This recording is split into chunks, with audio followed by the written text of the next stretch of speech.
Greetings, ghouls and boils. I'm the Ghoul Master, a loving homage to horror anthology narrators of yesteryear. Wait, I'm an homage? Why didn't anybody tell me? You'll hear from my agent about this. But first, let's get to the heart of the matter. I'm here to tell you about the new horror anthology, Memoirs of the Morbid, on Kickstarter in time for Halloween. Memoirs of the Morbid is a black and white homage to classic horror comics from the 40s and 50s, containing 5 self-contained stories by some of the best indie comic creators out there. There's that word again. I better not find out homage is an insult. Anyways, Memoirs of the Morbid is completely done and ready to go to the printer. So don't make a grave mistake by missing it.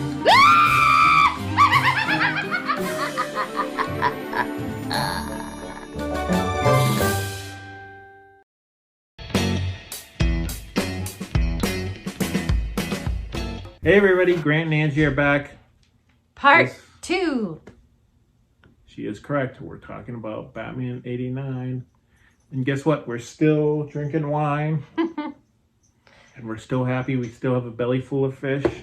If you didn't see the first part of this, there will be a link in the description box. You can go watch it there. That's where we talk about Superman 78. This is Batman 89. She said it. If you hear that jingling in the background, that's our cat running around acting a fool. We got a kitten. Her name is Yoshi, and she is quite cute. She's cute. She may make an appearance. I don't know. We'll see. I agree with that. The idea behind this is, what if Tim Burton hadn't been fired from the Batman series? Right. Tim Burton made 2 great, iconic, fun movies. And for whatever reason he was fired. I would say that goes to how disrespected comic books were at the time. That Warner Brothers just thought, oh, anybody can make a comic book movie. I mean, if it tells you anything, those first 2 movies had such a strong presence that Batman the Animated Series was directly inspired by that. Like the look of it, the sound of it, because Danny Elfman did the soundtrack for the movies and Batman the Animated Series. So it is kind of weird when you think about, like, you know, he made those first 2 movies and then they, you know, unceremoniously fired him. But yet, like, that legacy of those movies lived on so much longer than his participation. I mean, the fact that they made a comic book like 30 years later, right? Yeah, proves that those are great, iconic movies, I would argue. Yeah. If you remember in the original Batman movies, the guy who played Harvey Dent was played by Billy D. Williams. Yes. And if you don't know who Billy D. Williams is, he was Lando Calrissian in the Star Wars movies. And if you don't know the Star Wars movies, I don't know what to tell you. So according to legend, if Tim Burton had made a third Batman, Billy D. Williams would have played Two-Face. Which, yeah, I mean, obviously, Harvey Dent in the comic books turns into Two-Face, etc., etc. Yeah, and I'm curious how that would have gone because, I mean, honestly, sorry, our cats are fighting in the background. I was distracted for a second. But, I mean, I don't know if I would necessarily say that I think Billy D. Williams is a great actor. I don't know if he could pull off the whole Two-Face thing. Yeah, I mean, Billy D. Williams is incredibly charming and fantastic as Lando. He's a handsome man. Yes. But the psychology of Two-Face is completely fascinating because he starts out as, you know, a man of justice. Okay, I'm going. Oh, there's a hiss. Come on, guys. Come on, guys. Get out of here. You get over that way. The opposite direction of Stitch. You want to watch his movies after we get done filming? Oh no, twist my arm. If they had made a third Tim Burton Batman, Michael Keaton, Michelle Pfeiffer, you know, all of those actors movie, that's essentially what this comic book is, but heavily emphasizing Two-Faced Harvey Dent. All your favorites do show up.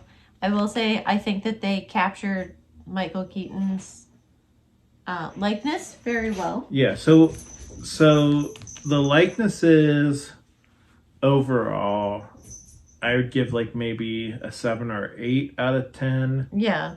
The portrayal of Barbara Gordon is definitely Winona Ryder. Yeah. The art is lovely in it. It captures that feel. Yeah. That Art Deco, you know, kind of, I would say, dirty Art Deco. The storyline is kind of Harvey Dent's journey from DA to villain. Right. We should mention that Jim Gordon is part of this, because that's one of the things that I always hated about those Batman movies. I feel like they did Commissioner Gordon dirty. Yeah, I would agree. I think that there are other excellent comic books and animated movies and other movies, especially in the most recent The Batman movie, that, you know, fleshes out Jim Gordon. Oh no, I think the iconic version of Commissioner Gordon is obviously Gary Oldman. Yeah, I mean, yes, but I still think they didn't give him enough. So we haven't talked about Robin yet, but Robin is definitely based on the idea that for a while they wanted Damian Wayans to play Robin. Right. And I don't think they ever necessarily even call him Robin in the comic book. No, they don't. They don't. No, it's very heavily implied, but no, there isn't, like, you know, Batman and Robin, you know, kind of stuff going on there. It's just the storyline naturally flows to that idea. You know what we forgot to mention? Catwoman shows up. Alfred shows up. Michelle Pfeiffer's Catwoman shows up. Right. No, Oswald Cobblepot. He's not. No, because he died. Yeah. Max Schreck does not show up. No.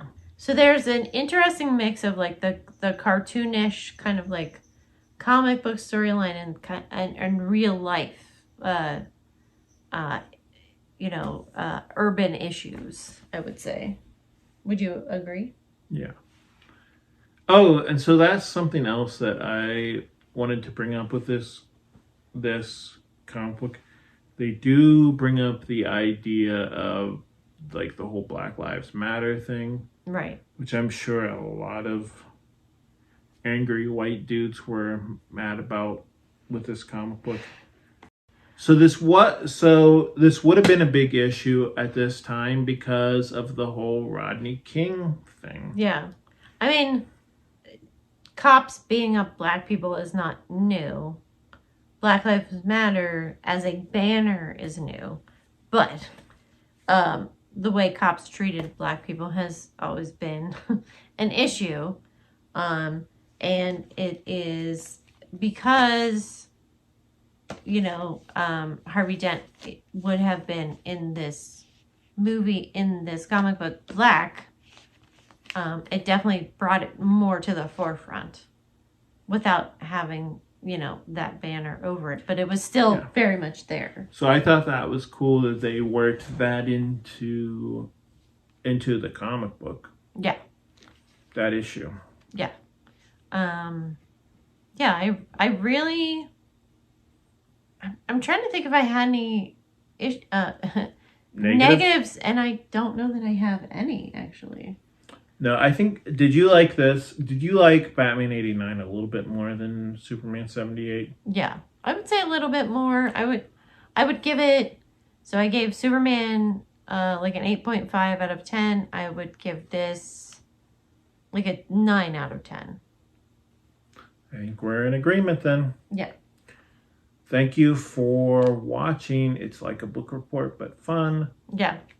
We will catch you again shortly. All right, guys. Have a good night.